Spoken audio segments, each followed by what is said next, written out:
Praise the Lord. खुदावंद के बाबरकत नाम में आप सबकी सलामती हो और मैं आप सबको आज खुदावंद की इस जमात में खुशामदीद कहता हूँ। और रूटीन के मुताबिक जैसे कि हम कलाम पाक में से स्टडी कर रहे हैं, life and ministry of Jesus Christ in chronological order, तो मेरे साथ आज निकालें कलाम मुकद्दस में से। जैसे कि हम खुदावंद की फुट स्टेप पे चलते हुए आज हम देखेंगे मैथ्यू चैप्टर 11 वर्स 28 to 30। कलाम मुकद्दस में यूं लिखा है, ऐ मेहनत उठाने वालों और बोझ से दबे हुए लोगों, सब मेरे पास आओ, मैं तुमको आराम दूंगा। मेरा जुआ अपने ऊपर उठा लो और मुझसे सीखो, क्योंकि मैं हलीम हूं और दिल का फरोतन, तो तुम्हारी जानें आराम पाएंगी। क्योंकि मेरा जुआ मुलायम है और मेरा बोझ हल्का। खुदावंद की बरकत उसके कलाम के पढ़े और सुने जाने पर हो, आमीन। हालेलुया। इस पैसेज के मुताबिक इसको कह सकता हूं, टाइटल इसका जीसस पर्सनल इनविटेशन। जाती तौर पर फर्दन हर एक को खुदावंद बुला रहा है। सब जगह पे शागिर्द भेजे, इधर भेजे उधर भेजे, शहरों में बहुत से लोगों ने उसको रिजेक्ट किया, बहुत सौ ने उसको कबूल किया, लेकिन जैसे नैरो करते हो अब खुदावंद इस जगह पे आते हैं। He is calling everyone to come. अब हम अगर देखें तो खुदावंद जैसे जैसे वो यरूशलेम की तरफ और क्रॉस की तरफ जा रहे हैं, उनकी पॉपुलैरिटी जो थी वो कम और दुश्मन ज्यादा होते जाएंगे। वही क्राउड जो उसको एक दफा बादशाह बनाने के चक्कर में था, वही क्राउड अब उसको सलीब दे की तरफ लेके जाएगा। अगर हम ऑल ओवर बाइबल मुकद्दस को देखें तो खुदावंद यीशु मसीह का जो मकसद था दुनिया में आने का, तो उसको क्या है? Jesus came to the world to save sinners. वो गुनाहगारों को बचाने के लिए आया है और उसका ये मकसद, आने का मकसद ही यही था कि वो दुनिया को हलाकत से बचाए।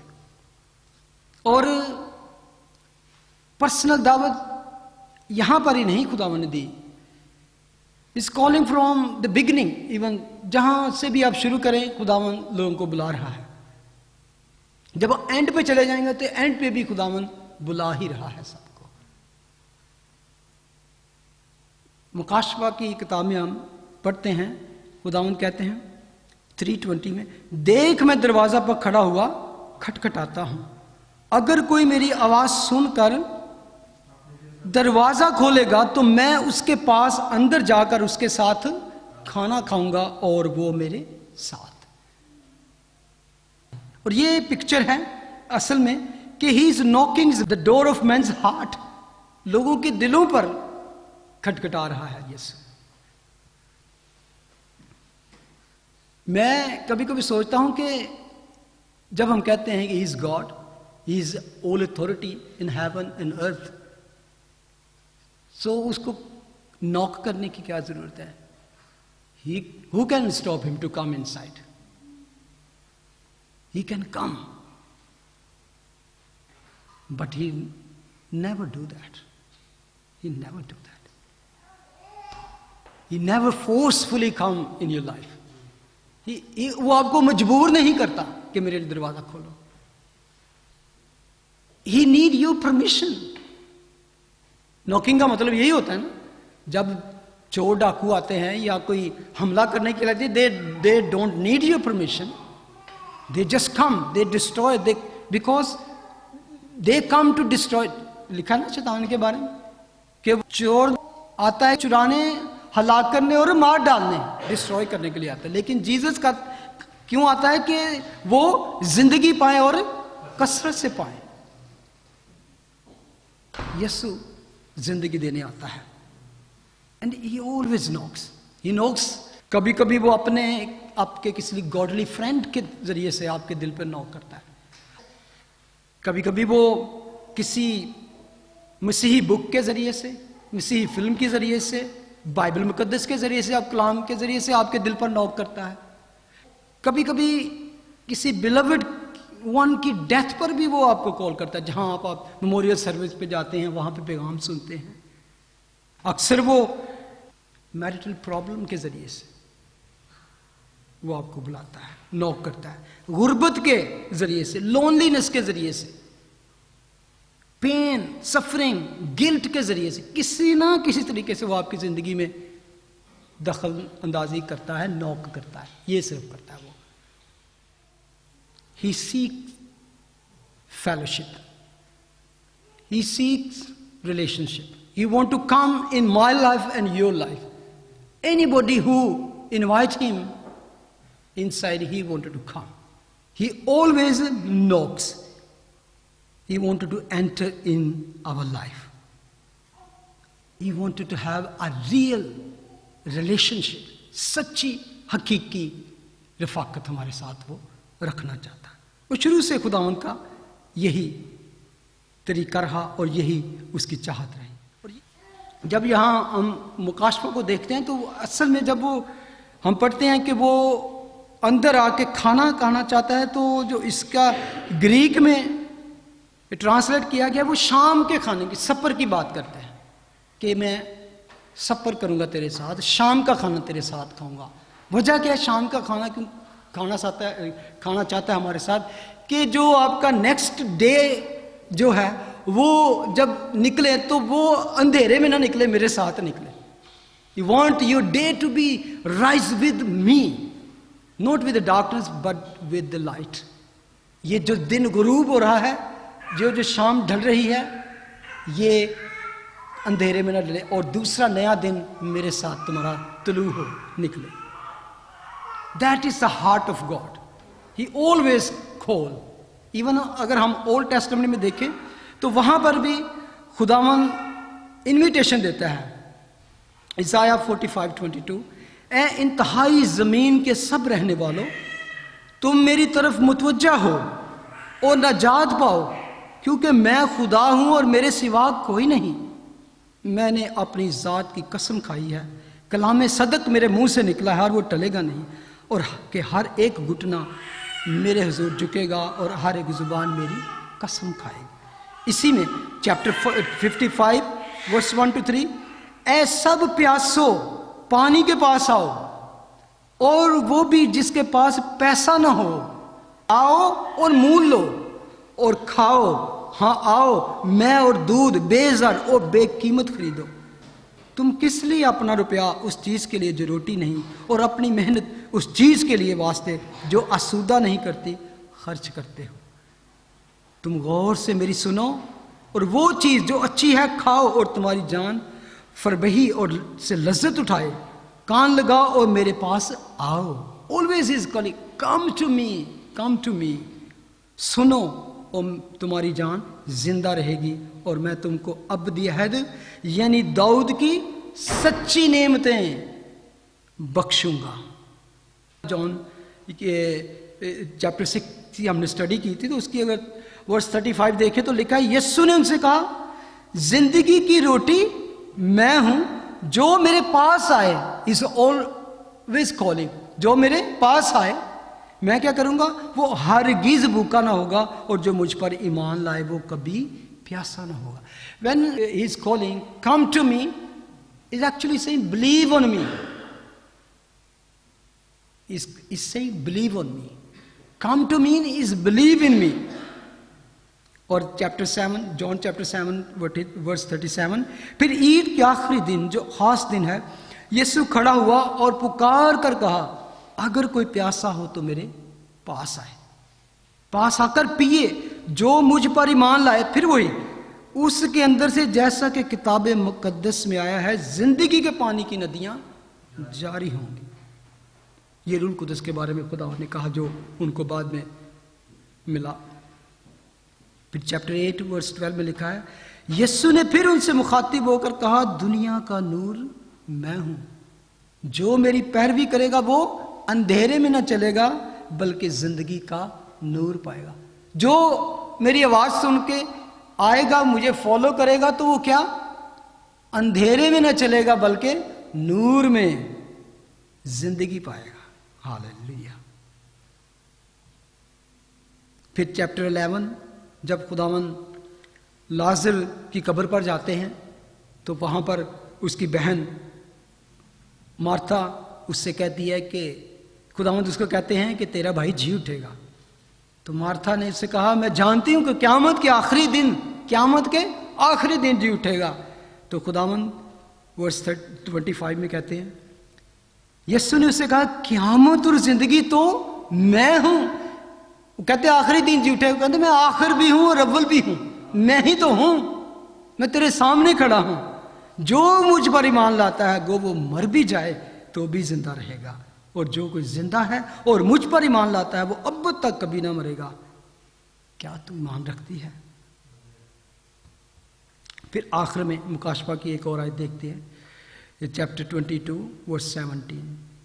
जब इसको क्लोज कर रहा है, इस बुक को क्लोज हो रही है, तो फिर भी वर्स 17 में खुदावंद की पुकार है, और रूह और दुल्हन कहती है आ, और हम जो हैं सुनने वाला भी कहे आ, और जो प्यासा हो वो आए, और जो कोई चाहे आबे हयात मुफ्त पाए।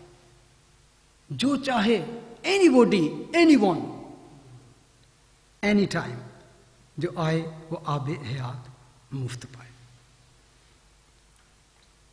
तो हम पैसेज की तरफ आते हैं, लिखा है, ऐ मेहनत उठाने वालों और बहुत से दबे हुए लोगों, सब मेरे पास आओ, मैं तुमको आराम दूंगा। What is the meaning of rest of God? Entering in to the rest of God. Hebrew chapter 3 और 4 में हमने डिटेल के साथ इसको देखा था कि उसका असल में मतलब क्या है। When we talk about entering in to the rest of God, या खुदा के आराम में दाखिल होने का मतलब, या खुदावन कहते हैं मैं तुमको आराम दूंगा, तो क्या है? अब अगर हम शुरू में देखें तो बाइबल मुकद्दस हमें सिखाती है कि खुदा ने जब आसमान और ज़मीन की खलकत को कंप्लीट किया तो 7वें दिन उसने आराम किया। और वहां पे एक उसका तस्वर मिलता है कि वो आराम क्या था। क्या खुदा थक गया था? खुदा के बारे में हमें पढ़ते हैं और हमारा ईमान भी है कि ना वो कभी थकता है, ना कभी ऊँगता है, ना सोता है। जो ऊँगना, सोना और थकना जो है वो इंसानी फितरत है, उसके पास बॉडी है, खुदा रूह है, और रूह के अंदर कोई इस तरह का तस्वर नहीं। और खुदा जो है थकता नहीं है, किसी भी बात में थकता नहीं। तो क्या फिर हम समझते हैं कि खुदा ने अपने काम को कंप्लीट कर लिया। वो जो रेस्ट था, दैट वाज द कंप्लीशन का, एक तसल्ली का कि यस, जो मैंने प्लान किया था, आई हैव डन इट, मैंने पूरा कर दिया। आपको याद होगा जब खुदावन ने स्लीप पर कहा तमाम हुआ, इट्स डन, इट्स कंप्लीट, तो उसका क्या मतलब था? बाप, जो तूने मुझे काम करने को दिया था वो मैंने पूरा कर दिया। मैंने कुफारे का वो जो दुनिया की खलासी का काम था मैंने पूरा कर दिया। नाउ इज फिनिश्ड, वो तमाम हुआ। तो यहां पर भी खुदावन जब हमको दावत देते हैं तो इसके बारे में जो कॉन्सेप्ट, हिब्रू कॉन्सेप्ट था, वो था प्रॉमिस लैंड, मुल्क कनान। क्योंकि वो बॉन्डिज के मुल्क में रहते थे, बंदिश में थे, गुलामी के घर में थे, तो वो वहां से जब खुदा ने निकाला तो खुदा ने कहा मैं तुम्हें ऐसी जगह में ले जाऊंगा वहां जहां तुम आराम पाओगे, जहां दूध और शहद बहता होगा, और तुम्हारी जानें वहां पे आराम पाएंगी। प्रॉमिस लैंड, बेटर लाइफ, वहां पर ले जाने का खुदावन उनके साथ वादा करता है। Rest mean also salvation.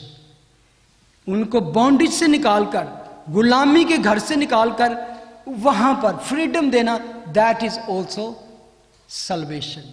Saving from that bondage, from शैतान के चुंगल से छुड़ाकर आज़ादी, फ्रीडम देना, बेटर लैंड। हम इसलिए अगर हिब्रू की स्टडी करते हैं तो कहता है better, Jesus is better than all, better than prophets, better than angels, better than Moses, better than Aaron, better than all whatever you think. Greatest high priest. अगर आप आम डिक्शनरी में इसका मतलब देखें, जो रेस्ट का मतलब है, rest is to cease from action and motion, to stop labouring और exertion. That means is rest. To entering into the rest of God means no more self-effort. Self-effort करके और to earning God's favor or God seeking His mercy or His grace. Stop that. Because शरीयत क्या थी? If you do this, then you can enter into heaven. यानी कि continue लगातार work और righteous हासिल करने के लिए. एक बड़ा आदमी खुदावंद के पास है, उसने कहा कि मास्टर मैं क्या करूं कि हमेशा की जिंदगी को हासिल करूं. खुदावंद ने कहा 10 हुक्मों पर अमल कर. उसने कहा ये तो मैं लड़कपन से करता हूं, from the childhood I am doing this, obeying 10 commandments. तो अब क्या करूं? उसने कहा अपना सारा माल गरीबों को देकर मेरे पीछे हो. और लिखा कि वो सैड होगा वापस चला के. ऐसे थे. If richness can not give you happiness, that why बहुत से लोगों ने जल्दी दौलतमंद होने की पीछे अपने जिंदगी को बहुत से गमों से छलनी कर लिया है, अपने दिल को. और अगर स्पिरिचुअल तौर पर देखें तो it's rest, peace with God, peace in God and peace of God. खुदावंद का इत्मीनान आपको मिल जाता है, आप तसल्ली पाते हो. असल में रेस्ट फ्रॉम ऑल वर्क और लीगलिज्म और सेल्फ राइचियसनेस से, free from anxiety, frustration, free from कि what will happen, where will we end up, कि हमारा एंड कहां पे होगा. No need to worry because our sins are forgiven. हमारी कीमत अदा कर दी गई. जब उसके पास आते हैं तो पे हमें क्या होता है कि no more guilt any more, to free from whatever disturbance. Actually अगर हम रूहानी तौर पर देखें तो है पोजिशनली हमारी जो पोजीशन है सिक्योर इन हेवन. हमारी पोजीशन जो है सिक्योर इन गॉड. और हमारी जो दौड़ है वो running after religion to religion, और कह सकते हैं गुरु टू गुरु, और some kind of thing is end. When you come to Christ, encounter to Christ, everything end हो जाता है. और देन यीशु कहते हैं कि इस बोझ को उतार दो. ये दुनिया का बोझ जो है, ये दुखों का बोझ है, फ्यूचर का बोझ है. Maybe you are suffering from your health, कि यार मेरा क्या होगा. Maybe you are worried about your future. Maybe you are worried about your marriage. You are worried about your children, उनके future के लिए. Maybe you are worried about your parents or friends. The Lord is asking you, come to me. That burden you are carrying, bring to me and believe me. Jewish concept जो था वो ये भी था कि the kingdom, rest का मतलब ये भी था the kingdom. खुदावंद ने कहा कि ऐसी बादशाही, ऐसी सल्तनत तुम्हें अता करूंगा जिसका आखिर ना होगा, और जिसमें आप कैसे rest and refreshment. Also heaven is also called rest. हम अपनी मुकाशा में लिखा है कि वो अपनी मेहनतों से आराम पाएंगे. That is also rest. तो जब खुदावन आपको कहते हैं कि come to me I will give you rest, it's not just a word कि आ जाओ थोड़ी देर लिए बह जाते, मैं तुम पानी पिया दांगा तो चलो जी थोड़ी थकन उतर जाएगी. इटर्नल हमेशा की खलासी आपके उस बोझ से खुदावंद कराना चाहते हैं. and also enjoying faith without fear, enjoying the security, to have perfect trust that our time in eternity in His care and He loves us. और एक और, leaning on or depending on Him for everything and He supplies our need. ऐसा बोझ जो fruitless है, working hard and under terrible burden, खुदावंद कहते हैं मेरे पास आओ. Crushing, you are crushing under this load. तो मेहनत कर करके थक चुके, come to me. और खुदावंद बार बार कहते हैं, जब वो कहते हैं come to me, it's mean turn around. ये यू टर्न है, और यू टर्न वो है कि जब आप उस पैगाम को सुनते हो तो रिपेंट करते हो तो then you turn. If your heart is no repentance you never turn. तो जब आप टर्न होते हो, रिटर्न होते हो, तो then you go to Christ. You have to turn back.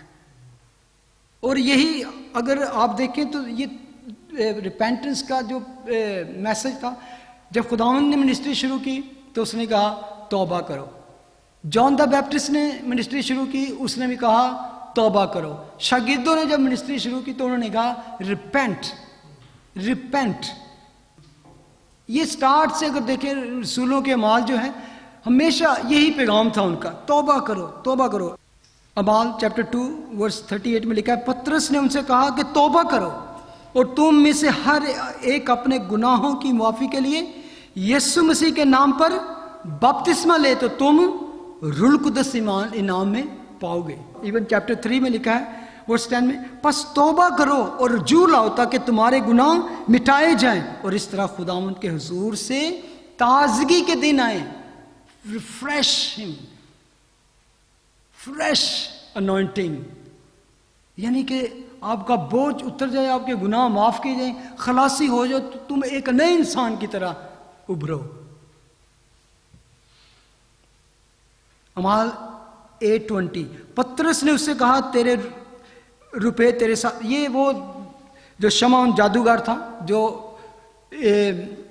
पतरस और दूसरे रसूलों को देखा कि ये लोगों पर हाथ रखते हैं, मोजज़ात होते हैं, रूह कुदस उनको मिलता है, तो उसने रुपयों से, पैसे से उस बरकत और कुदरत को खरीदने की कोशिश की. तो पतरस ने उससे कहा तेरे रुपए तेरे साथ गारत हों, इसलिए कि तूने खुदा की बख्शिश को रुपयों से हासिल करने का ख्याल किया.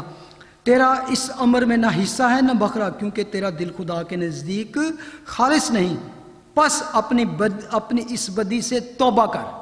अगेन रिपेंट, रिपेंट, और खुदा से दुआ कर कि शायद तेरे दिल की के इस ख्याल की मुआफ़ी हो. तौबा करो, तौबा करो. हमेशा से यही पैगाम था. इवन चैप्टर 17 वर्स 30, बस खुदा जहालत के वक्तों से चश्मपोशी करके अब सब आदमियों को हर जगह हुक्म देता है कि तौबा करें. जहालत का वक्त कहते हैं जब तक रेवोल्यूशन, जब तक खुदा का कलाम दुनिया में नहीं पहुंचा था, तब खुदा ने उनको खुला छोड़ दिया, आप इस तरह कह सकते हैं. क्योंकि जब खुदा का कलाम आ गया तो खुदा उस कलाम के ऊपर उसके ज़रिए से जज करता है लोगों को. यानी कि ओल्ड टेस्टामेंट में भी कभी हम देखें तो खुदा ने अपने गज़ब को, अपने कहर को रोक रखा था, तो खुदा चश्मपोशी करके, यानी जैसे उसने उसको नज़रअंदाज किया हुआ है रहम करके, तो अब वो, लेकिन अब कहता है नो, अब तुम्हें तौबा की करने की जरूरत है. अगर अब तौबा ना करोगे तो तुम पर कहर और तुम गज़ब के फरजांद कहलाओगे. No, he is calling every man every way. बस खुदा जहालत के वक्तों से, खुदा कहता है कि मैंने तब तुम्हें बख्श दिया, यानी कि तुम अपने कहर को, अपने गज़ब को, अपनी सजा को रोके रखा, बट नाउ अब सब आदमियों को हर जगह हुक्म देता है. हुक्म, कमांड है कि तौबा करें. इट्स कमांड, इस कमांडमेंट. 1 Thessalonians 1:9, इसलिए कि वो आप हमारा जिक्र करते हैं कि तुम्हारे पास हमारा आना कैसा हुआ और तुम बुतों से फिर कर खुदा की तरफ रुजू हुए ताकि जिंदा हकीकी खुदा की बंदगी करो. Turning from the false god and coming to the living God. बुत जो हैं, बुत के साथ हमारे खुदा की कंपटीशन क्या है? क्योंकि वो डेड है और हमारा खुदा जो है वो जिंदा खुदा है। बुत ना सुन सकते हैं, ना बोल सकते हैं, ना वो महसूस कर सकते हैं, ना देख सकते हैं। हमारा खुदा जिंदा खुदा है। 2 तिमोथी 2:25। और मुखालफों को हलीमी से तादीब करे, शायद खुदा उन्हें तौबा की तौफीक बख्शे ताकि वो हक को पहचाने। लूक 15:7। मैं तुमसे कहता हूं कि इसी तरह 99 रास्तबाजों की निस्बत जो तौबा की हाजत नहीं रखते, एक तौबा करने वाले गुनाहगार के बायस आसमान पर ज्यादा खुशी होती है। तौबा क्यों खुदा कहता है करो? इस वजह से कि जो कोई तौबा, यहां दुनिया में कोई इंसान तौबा करता है तो आसमान पर एक बड़ी खुशी का समा होता है, फरिश्ते जश्न करते हैं एक इंसान के भी तौबा करने से। तो इसलिए खुदा का कलाम कहता है कि तौबा करो, trust me and hear me. John 3:16। क्योंकि खुदा ने दुनिया से ऐसी मोहब्बत रखी कि अपना इकलौता बेटा बख्श दिया ताकि जो कोई उस पर ईमान लाए हलाक ना हो बल्कि हमेशा की जिंदगी पाए। मेरे पास आओ, मैं तुम्हें आराम दूंगा। खुदावंद कहते हैं मेरा जुआ अपने ऊपर उठा लो तो तुम्हारी जानें आराम पाएंगे। जुआ आप समझते हो क्या है? Take my yoke upon you. योग मेरा ख्याल है हम जो बड़े इधर बैठे या पाकिस्तान किसी ने गांव में जाके देखा तो वो जानते हैं कि जुआ क्या है, योग क्या है। जिसमें 2 ऑक्स होते हैं, बैल होते हैं, तो उनके ऊपर वो लकड़ी का एक, उसको कहते हैं जो रखा होता है वो जुआ होता है, और उसके पीछे उनका मालिक बैठा होता है, खड़ा होता है, तो वो प्लाव करते हैं फील्ड को। हाँ, हल जो होते हैं, बिल्कुल सही, इस तरह कह सकते हैं, हल जो होते हैं जिन्हों। तो वो जो होते हैं वो बड़ी बड़ी जो गर्दन के रखा होता है वो बड़े हैवी होते हैं। और उसके बाद एक जो किसान होता है, जो फार्मर होता है, वो भी इसमें खड़ा होता है, तो वो उसको लेकर चलते हैं और वो बड़ा हैवी होता है, उसको चलना छोटी बात नहीं होती। उनको ट्रेन करना, उनको उस काम में लाना इजी नहीं होता कि एकदम। अमाल की किताबें हम पढ़ते हैं चैप्टर 15:10 में, बस अब तुम शागिर्दों की गर्दन पर ऐसा जुआ रख कर जिसको ना हमारे बाप दादा उठा सके और ना हम खुदा को क्यों आजमाते हो। ये कौन सा जुआ था जो शागिर्दों की गर्दन पर रखते? अगर मैथ्यू 23:4 में देखें तो वो क्लियर करता है, वो ऐसे भारी बोझ जिनको उठाना मुश्किल है बांध कर लोगों के कंधों पर रखते हैं, मगर आप इनको अपनी उंगली से भी हिलाना नहीं चाहते। ये थी बातें जिसके अंदर लोग दबे हुए थे कि that was like a burden उनके ऊपर इस वक्त था, एक बड़ा बोझ था। इतने लॉ लोगों के ऊपर शरीयत के वो भारी बोझ उन्हें रखे हुए थे, वो उनके कस्टम और ऐसे हुक्म थे जिसको वो खुद पूरा ना कर सके, ना उनके बाप दादा उस पर अमल कर सके, लेकिन वो लोगों को एक तरह से खौफ में मुब्तला थे। They were dying day by day, they were carrying like a great burden on their back and they are walking, जैसे कि एक हंचबैक हो सकता है, कोई कुबड़ा आदमी हो सकता है, और they are looking for rest, they are carrying this kind of burden. तो असल में ये सारी मैं इसलिए बता रहा हूं कि इसमें एक और बात है, सिर्फ ये नहीं कि मेरा जुआ उठा लें। अभी इसमें एक बड़ी अजीब बात है, खुदावंद कहते हैं कम टू मी, अपना बोझ ले आओ और मुझे दे दो, फ्री हो जाओ। फिर खुदावंद कहते हैं मेरा बोझ उठा लो, अपना बोझ फेंक दो और मेरा बोझ उठा लो। इट्स समटाइम आपको लगता है कि ऑलरेडी खुदावंद ने कहा कि बोझ उतारो, फिर खुद कहते हैं मेरा बोझ ले लो। क्यों खुदावंद कहते हैं मेरा बोझ ले लो? क्योंकि लिखा है कि मेरा बोझ मुलायम और मेरा जुआ हल्का है। Light, my burden is light. लेकिन एक्चुअली उसके मीनिंग है सबमिशन, सबमिट। खुदावंद कहता हो मेरे, अपनी विल को, अपनी सोच, अपनी डिजायर को मेरे अंडर कर दो। इस तरह अंडर करो कि जैसे पौल कहता है कि अब मैं जिंदा ना रहा, मसीह मुझ में जिंदा है। Deny your self. बैल बड़ा खूंखार जानवर होता है, बुल जो होते हैं, आपने कभी देखा ना कि जो गेम्स स्पेन में होती हैं तो वो कितने खतरनाक टाइप बुल होते हैं। तो वो कहता है अपनी आकड़ जड़ी है ना वो तोड़ दे। ये है ब्रोकननेस होना। खुदा उसकी उस अकड़ को तोड़ना और सबमिट करना चाहता है। फर्मा बरदारी उसको सिखाना चाहता है। और फर्मा बरदारी इसका मतलब है मेरा योक उठा लो, मेरा जुआ। ये असल में कॉल है फॉर डिसाइपलशिप। शागिर्दियत में आओ और मुझसे सीखो।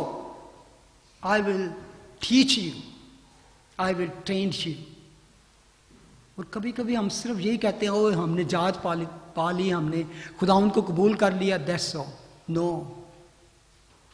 फिर हमें उसका जुआ भी उठाना है, फिर हम उसके सबमिट भी होना जरूरी है। It's free from sin, not free from Christ.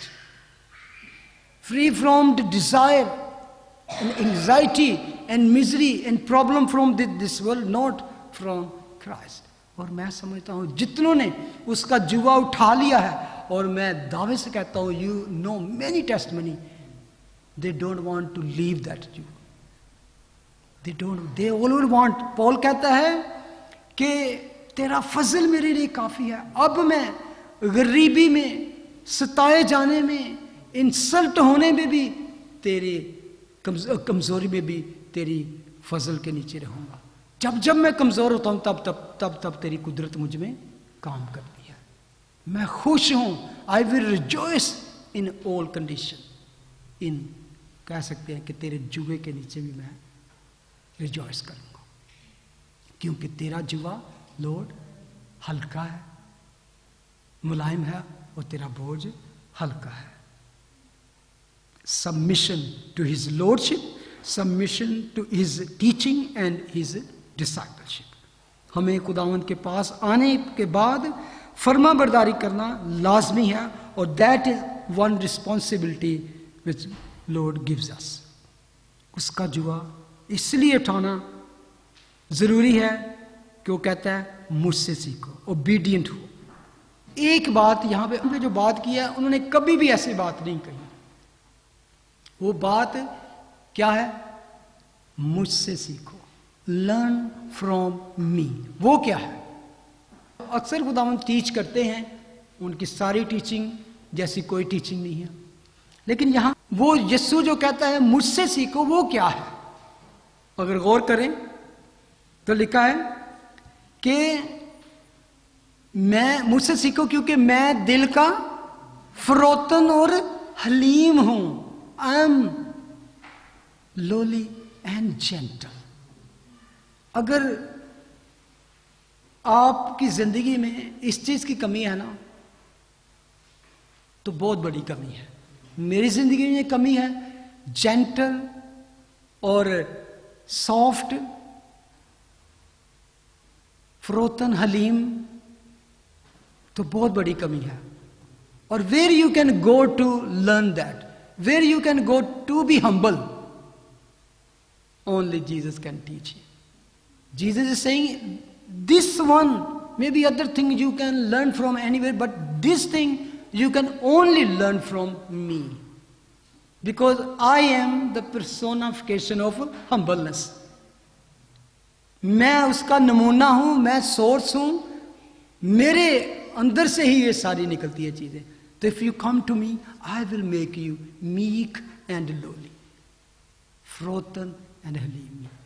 और ये मैंने अपनी जिंदगी में पाया है खुद तजर्बे से, कि कई दफा पे, कई जगह इस चीज की कमी ने मुझे शर्मिंदा किया कि जहां ये चीज होनी चाहिए वहां हमने ऑपोजिट चीज को इस्तेमाल किया। जहां खुदावंद कहता है be humble, be gentle, be soft, हम वहां पे कभी कभी सख्त हो जाते हैं, वहां पे हम प्राइड में आ जाते हैं। तो Lord is saying no, I will teach you, come to me and I will make you meek and lowly. It's wonderful. मैं समझता हूं कि मेरी आपसे आई अर्ज यू कि ये इस चीज के लिए खुदा से हमेशा दुआ करें। एक मसीही की जिंदगी में ये एक ऐसा नमूना जो मसीहत को जाहिर करता है, जो मसीह को जाहिर करता है। क्योंकि इसलिए खुदावन कहता है come to me, I will teach you, submit to me. क्योंकि खुदावन हमको ट्रेन करना चाहता है। क्योंकि सबसे बड़ी बात है कि ब्रोकननेस बहुत जरूरी है। जब तक हमारी जिंदगी में ब्रोकननेस ना होगी तो क्या हम ओबीडियंट नहीं होंगे। ब्रोकननेस आएगी तो then you will be obedient, और ओबीडियंट होगे तो then you can learn, then you will be disciple. Brokenness make you obedient, and obedient disciple can learn. सीखने के लिए obedient और शागिर्द होना जरूरी है। Be my, असल में कहते हैं be my disciple, मेरे शागिर्द। क्यों खुदा ने हमें बचाया, क्यों हमें निजात बख्शी, क्यों हमें वो कहता है कि I want to teach you, I want you to be my disciple। मैं आपको ट्रेन क्यों करना चाहता हूं, मैं आपको ब्रोक क्यों करना चाहता हूं, ओबीडियंट। क्योंकि मैंने तुम्हारे करने के लिए, मैं इसको पैराफ्रेज करता हूं कि तुम्हारे करने के लिए पहले से बहुत से काम रख छोड़े हैं तुम्हारे नेक माल के वास्ते में मखलूक किया खुदा ने, और हमें चूज किया खुदा ने। और कब से उसने रखे हुए हैं, लिखा है एफिशिएंस 2:10 में लिखा है, क्योंकि हम उसी की कारागरी हैं और मसीह यस्सु में उन नेक अमाल के वास्ते मखलूक हुए हैं जिनको खुदा ने पहले से हमारे करने के लिए तैयार किया था। दिस इज आवर सर्विस कह सकते हैं हम सब की, आपकी, मेरी। नोबडी कैन से यार असी की खिदमत करिए, साड़ी मेरी कोई कॉल नहीं भाई। अक्सर लोग कहते दिस इज नहीं, मेरी कॉल ही नहीं है। Never say that, you all have call. जब खुदावन ने यही कहा come to me, it's mean he is calling to all, and whoever come, उसकी जिम्मेदारी बन जाती है कि उससे सीखे, उससे उसका शागिर्द बने, ताकि वो काम, वो नेक माल करे जो पहले से खुदा ने हमारे लिए तैयार रख छोड़े हैं। वो कहता है be obedient and available, you don't know where I can use you, just be available. He is gentle, he is tender, and he wanted to free you from the burden of the law. आज दुनिया में लोग piece हासिल करने के लिए, दुनिया में निर्वाण हासिल करने के लिए, दुनिया में जन्नत हासिल करने के लिए ये करने, they are doing massive thing. तरह तरह के उनके प्लान्स हैं, प्रोग्राम्स हैं, रूल्स हैं, ट्रेडिशंस हैं, रिचुअल्स हैं। They are doing all religion. And अगर मैं ये भी कह दूं all other religion also, Christianity में भी ऐसे लोग हैं जो सिर्फ ऐसे काम करके, ऐसे अमाल करके राइचियस होना चाहते हैं या खुदा की बादशाही को हासिल करना चाहते हैं, जबकि खुदा का कलाम कहता है नो, उसने जो काम कर दिया उसने कहा फिनिश्ड, उसको कबूल करके हम उसकी बादशाही में दाखिल हो सकते। No one can add anything to his work. उसका काम कंप्लीट था। He has done all things. We have to just come by faith and receive by faith. And उसके बाद हमारे अच्छे काम, नेक काम निजात हासिल करने के लिए नहीं है, बल्कि आप निजात याफ्ता हो, ये नेक काम आपसे इसलिए हो रहे हैं। You are not doing good thing to achieve anything. You are already blessed. आपको आसमानी मुकामों में खुदा ऑलरेडी ब्लेस कर चुका है। He is meek and lowly, his yoke is light. मेरा जुआ मुलायम हो, मेरा बोझ हल्का है, तो तुम्हारी जाने आराम पाएंगे। आमीन आमीन।